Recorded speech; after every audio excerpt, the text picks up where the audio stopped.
దేవుని నామానికి స్తుతి కలుగును గాక. ఒక చిన్న ప్రార్థన చేసుకొని ఈరోజు వాక్యాన్ని చదువుకుందాం. తండ్రి దేవా యేసయ్య,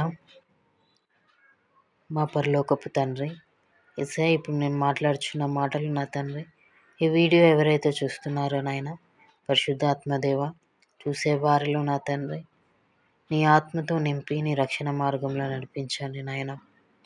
తండ్రి, నీ ఇరుకు మార్గంలో నడుచుటలో నా తండ్రి నీ కృప చూపించుటకు నా తండ్రి చూసేవారికి ఆలోచన సిద్ధింపచేయమని మాట్లాడుచుండగా తండ్రి, ఏ విధముగా మేము జీవించున్నామో తండ్రి మమ్మల్ని మేము పరీక్షించుకొని నా తండ్రి క్షణము ఆరోగ్యకరమైనది కనుక నీవు అనుగ్రహించే ఈ జీవితానికి నా తండ్రి మరి నీ చిత్తం నెరవేర్చుటలో నా దేవా యేసయ్య నీ సహాయం మాకు అనుగ్రహించమని, ఇప్పటి వరకు నీ సజీవ లెక్కలో మమ్మల్ని దీవించి ఆశీర్వదించినందుకు, జీవింపజేస్తున్నందుకు నీకే వేలాది స్తుతి స్తోత్రములు చెల్లిస్తూ యేసు పరిశుద్ధ నామములో చిన్న ప్రార్థనను ప్రార్థించి బతిమాలి వేడుకుంటున్నాం తండ్రి.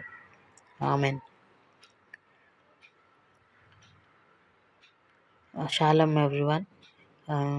యోహాను 5వ అధ్యాయంలో, మొదటి యోహాను 5వ అధ్యాయం 21వ వచనం చూస్తే మనకు, చిన్నపిల్లలారా విగ్రహముల జోలికి పోకుండా జాగ్రత్తగా ఉండండి.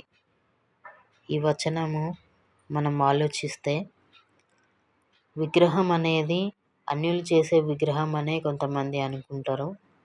కానీ దేవుని కంటే ఎక్కువగా ఏది ప్రేమించినా కానీ అది విగ్రహం కిందికే వస్తుంది. కనుక మనం దేవుని యందు భయము కలిగి జీవిద్దాం.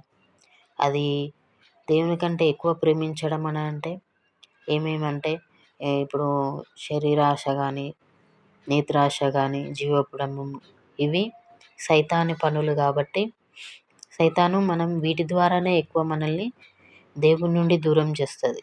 కాబట్టి మనం వీటి దరిదాపులో కూడా వెళ్ళకుండా మన యేసయ్య ఏ విధంగా అయితే సాధారణ జీవితాన్ని జీవించాడో ఆ జీవితాన్నే కోరుకుంటూ ఇతరులను రక్షణ మార్గంలోకి తీసుకొచ్చే వారిగా మన జీవితాన్ని మార్చుకుంటూ, ఎంతో గొప్ప గొప్ప దైవజనులు వారి జీవితాల్లో ఎన్నో ఆత్మలను రక్షించి వాళ్ళ మాదిరి జీవితాన్ని మనకు అందించి వెళ్ళారు. కనుక మనం కూడా దేవుని యందు గొప్ప విశ్వాసంతో జీవిస్తూ ఆయన రాజ్య స్థాపనలో పనిచేస్తూ ఆయన కంటే ఎక్కువగా ప్రేమించే మన దరిదాపులకు ఉంచుకోకుండా ఎలా ఉండాలంటే, ఈ శరీరాశను, నేత్రాశను, జీవడంబమును జయించడంలో మనకు కావలసినవి 3.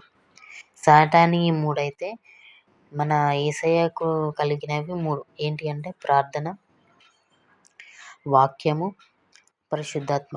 ఈ మూడిటి ద్వారా మనం ఈ సాతాన్ని జయించవచ్చు. కాబట్టి మీరు కూడా దేవుని యందు ప్రార్థన చేస్తూ అనుక్షణం మెలకువగా ఉండి ప్రార్థిస్తూ మీ జీవితాన్ని కొనసాగించాలని కోరుకుంటున్నాను. గుర్తుపెట్టుకోండి, సాతాని 3 ఉంటాయి, యేసయ్య 3 ఉంటాయి. మీరు ఏ వెపన్స్ యూజ్ చేసుకుంటున్నారో ఆలోచించుకోండి. మళ్ళొకసారి చెప్తున్నాను, సాతాని శరీరాశ, నేత్రాశ, జీవపుడంబం వెపన్స్.